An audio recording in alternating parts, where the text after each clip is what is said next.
Good evening, YouTube. Nerds of the North are back, and we are coming back.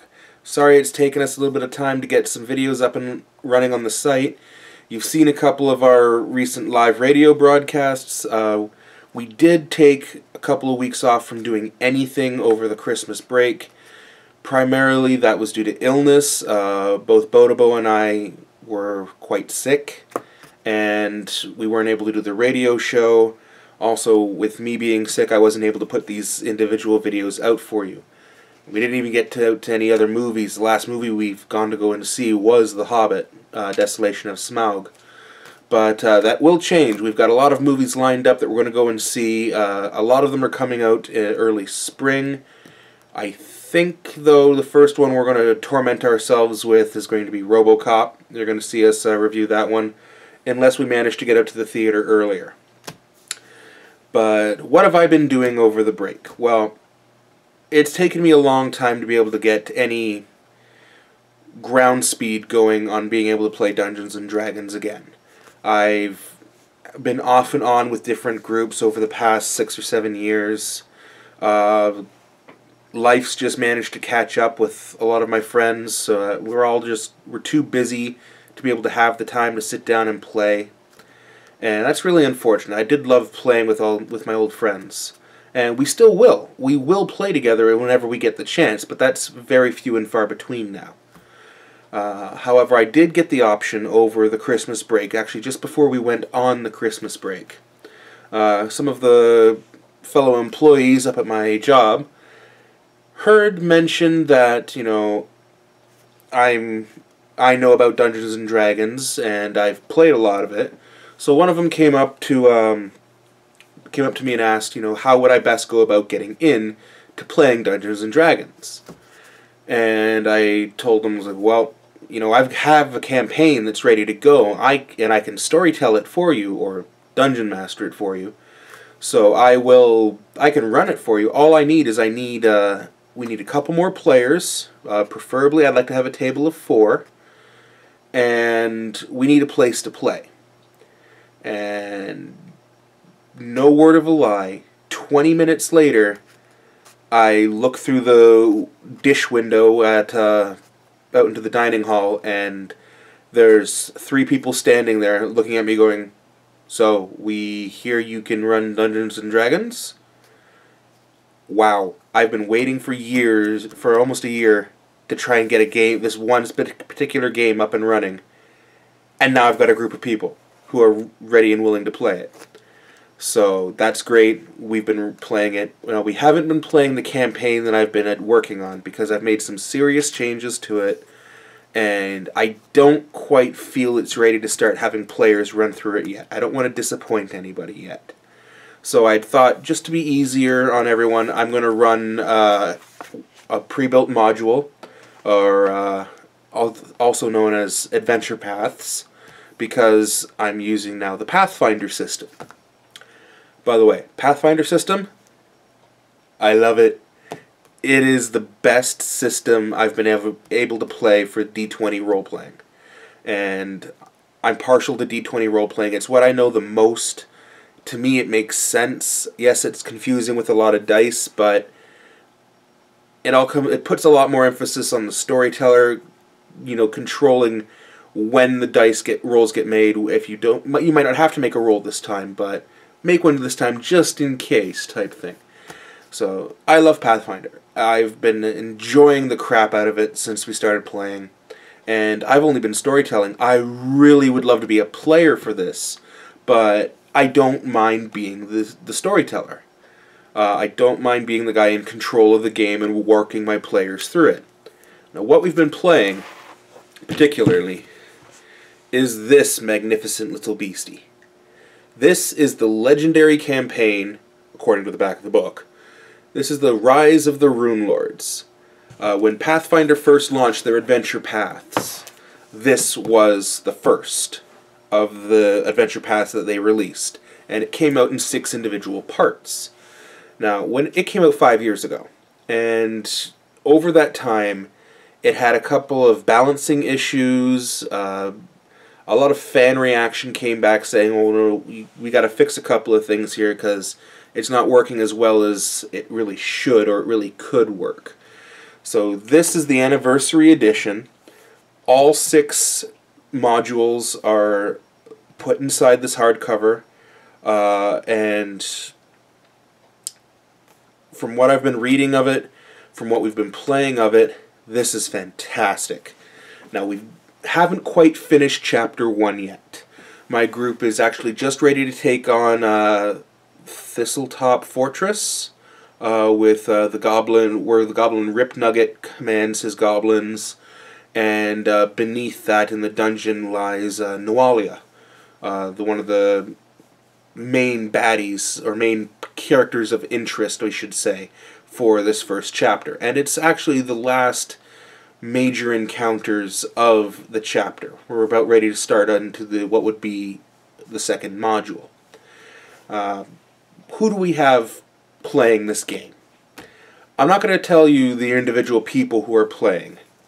One of them is my fellow nerd, Bodobo, whenever he can manage to get the time in between work and trying to have some semblance of a life in between work and work. So he joins us when he can. I have 3 other co-workers who have joined in and played this with me. We have, character-wise, we have No Name, which is a wandering samurai. He's come from a far-off land, just showed up in Sandpoint for the time of the festival, and he's been wandering around since, taking part in the adventures of this game. He's been doing pretty well. I like how the character is coming about. It's great to see, because the person playing this character is a brand new player, and he's doing a really decent job. I had the biggest smile on my face from our last session when a door opened up and there were 2 creatures standing there blocking the doorway, so there was no way to get by. And he looks at me and he's like, "Is there any way that I can, like, jump past them or squeeze between them so I can get around to attack them from behind?" And in the old systems, there was a specific skill called Tumble, which would allow you to do this. Pathfinders put a lot of these things down together into one individual skill. It's now called Acrobatics. But I like how he was thinking. He was thinking more about how the battlefield works, and if you're trying to deal with a fight quickly, flanking is a good thing to do. And I said, sure, you can try it. Try and sneak right through there. You're going to be trying to tumble past between them, so if you succeed on your tumble, you're not going to take an attack of opportunity. If you don't succeed, you're going to take attacks of opportunity as you push past them. He's like, oh, okay. What does he roll? He rolls a nat 20. He becomes smoke vapor, straight through. The guys never saw anything happen. It worked out well for him. It was actually one of the few times that the dice actually worked. He's starting to think that he's cursed with the D20. When it's not important, he rolls great. When it's important or in combat, he's hard-pressed. And it's really getting annoying for him. I do feel sorry for him for that. I've been there before when I swear my D20 is cursed and it's not working for me properly. But he's adapting to his character well. And as for a brand new player, he's doing a lot of really good role-playing. And I enjoy that. I'm happy to see them taking a part in this. And they're becoming more invested in their characters than they are of, when are we going to play this, because I want to see the end of the game. Then now it's like, no, whoa, what can I do with my character? Like, my character wants to do this, is that okay? Or, when are we going to be able to play again? Because I've got an idea for my guy to go and do. I like how they're thinking. It's fantastic. Another player that I have is by the name of Evos. Evos is a summoner, a half-elf summoner. And, oh boy, this summoner class is a pain in my butt.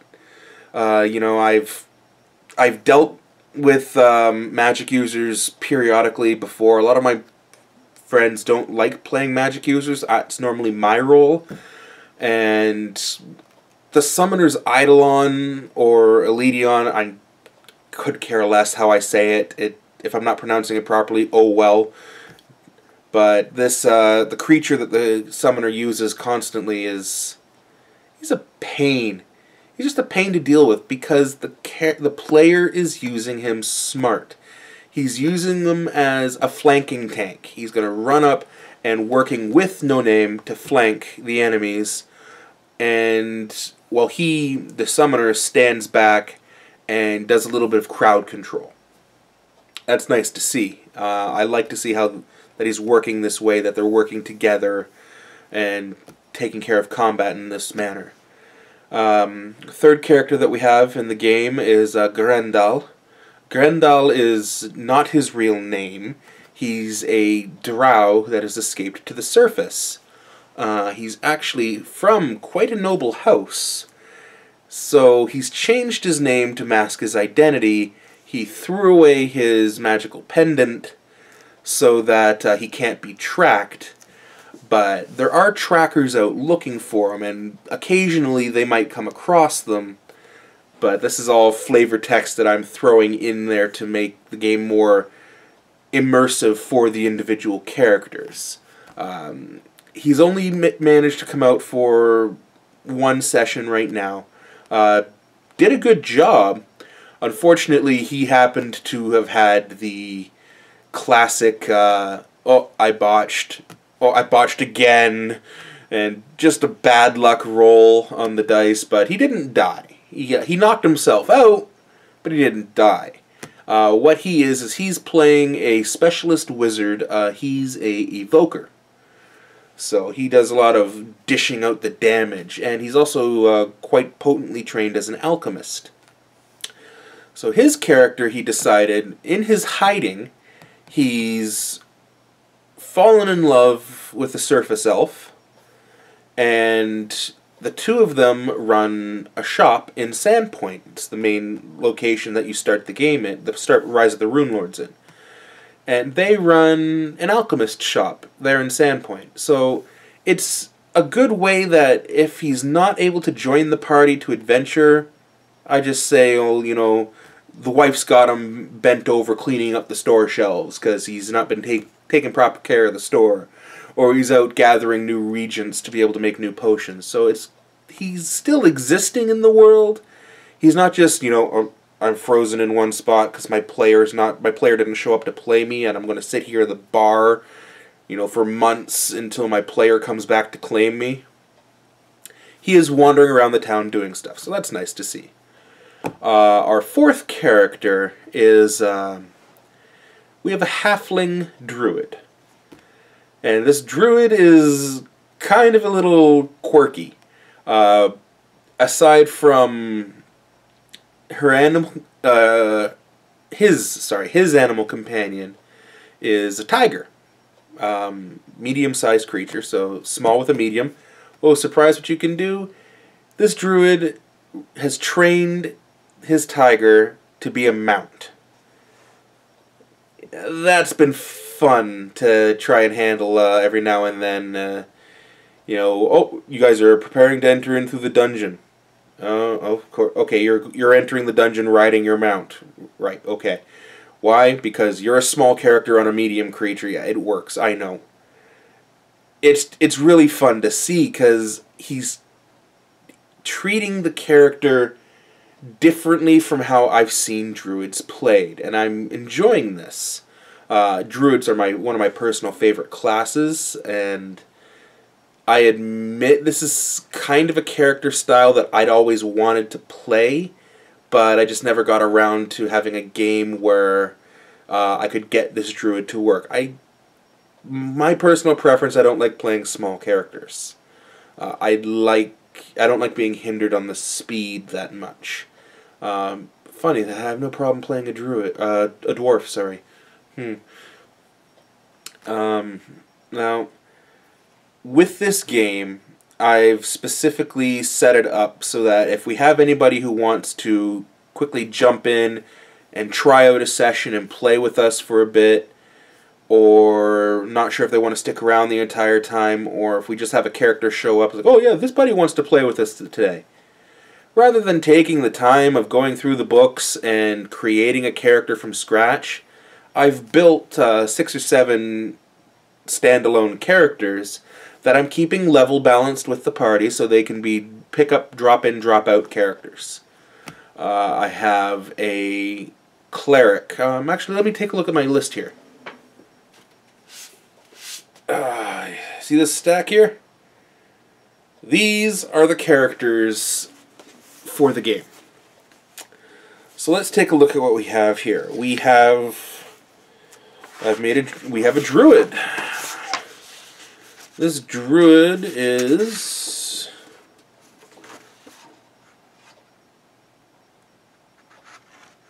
this is the book for the character. Shouldn't be in that stack. That's the druid I just told you about, the one that's riding the tiger. I have a rogue. Your everyday typical. This is an elvish rogue.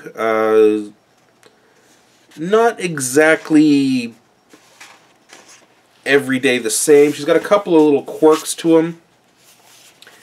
Namely the fact of he doesn't use a sword. He prefers to use axes. So it cost me a feat to be able to do that to him, but I wanted something a little bit unique. Speaking of unique, we have a gnome wizard who is actually a specialist wizard from the Ultimate Combat book. This is the Spellslinger, which is a wizard who's formed an arcane bond with a firearm. Namely, this wizard is formed a bond with a musket. And I've been asked to play this character once as an NPC to help a party through. When we only had 2 players show up to play the game session that day, whenever this happens, whenever I don't have minimum of 3, or whenever the party specifically says, look, can we get an NPC to join us or hire one on, I will stick these characters out in front of them. And the books are all... I use these fantastic little notebooks, right? 32-page. You probably see these a lot in public school. These are little journal notes for classes.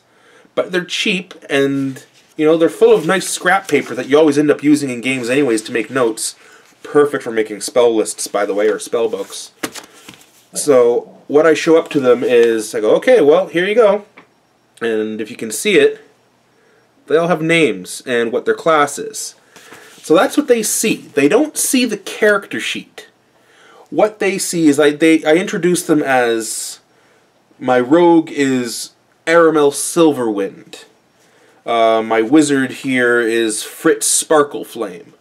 So I introduce them as the character they are, but they don't see the concept behind them. They don't see the gimmicks that they're using. They don't see how they're equipped. They just see the character. Because the player really has no need to see my NPC's sheet. And unless unless someone else drops in to play them, because these are the characters that are available for anybody else to jump in and play. So it's helping to keep this familiar bond between players and the NPCs. One might show up more often than others, one might not. They're all citizens of... All these characters are citizens of Sandpoint. So they'll occasionally, when they need help, they call on a citizen of Sandpoint to help them in their missions. I thought it was a nice little twist. It's working well for my game so far, but we have the wizard there. Again, arcane bound to his musket, which is interesting. The first time they had a firearm go off, with a thunderous roar and a massive spew of fog appears through the corner of the streets. Your ears are ringing from the sound that you've not heard, almost a sound like a thunder strike. And there's this tiny little gnome with his bright purple hair walk out, lower the weapon down, and start reloading it. He's like, ah! You like that, don't you, gobbies? Come over here, I'll give you another one. I'm sorry, I try to roleplay a little bit with my guys, try to get a little bit in depth. But they enjoyed it. They got a couple of good laughs out of that. Now I have a fighter here. This is very much a bravado fighter. Primarily he's a shield and flail use. But, yeah, they haven't actually called him out yet. I don't think this one's ready to be used yet. Nope. That's another character that hasn't been pulled out yet. They've been avoiding the paladin. The party doesn't seem to want a paladin with them. I don't see what the problem is myself. Paladins, to me, are not Dudley Do-Right all the time. Yes, we try to do good, but you can't always just simply do good. So, but they haven't bothered with the paladin. Yeah, he's still left at level 1. It's a dwarven paladin. Paladin of Torag. Yeah. One day they'll call on the paladin. But what they've been calling on most often is the party's been calling on the aid of a character I call Rogar Stormcaller. This is a dwarven cleric. When you have a fighter and you have a wizard, of course you're want to have a healer nearby or someone who has the ability to heal. So they've been calling on this cleric for the past 2 games, and you know, he's come in handy being around. This certainly was a good idea to bring him into this when they faced the Quasit. Spoiler alert. I won't tell you where it shows up, but there's a Quasit that we end up fighting. And that would have been a real pain with a samurai who has no ranged ability, a summoner with his Eidolon who's strictly designed for melee, or melee. So they needed the cleric who, all these characters that I've built have a melee and a ranged option. Obviously they're going to be better at one than the other, but oh well. So yeah, this is what I've been doing for Pathfinder. There's one last character. I have a flat-out gunslinger for the characters to play, but they tend not to. Now, let me just give you a quick look here. This is what I've done for character sheets for everybody. Now, I start off with fantastic little pages from Paizo. This is a basic rules chart for all my beginners players. On the back, we have a downtime tracking sheet, so they can keep track of what they're doing when they're inside towns. Then you get your standard character sheet, double-sided as well. And for wizards or druids, I have printed off a companion sheet. So this is for your animal companion, or your mount, or even the summoner's Eidolon. So it's these 3 pages plus the book. That's my characters' portfolios. That's pretty much what I've been doing. I've been really loving Pathfinder. Let me know in the comments below what you think. Maybe I'm doing something wrong. Maybe you have a better idea, or want me to elaborate a little bit more. Take care, everyone. I'll keep you posted on what happens in Rise of the Runelords. This is Nerds of the North. Peace.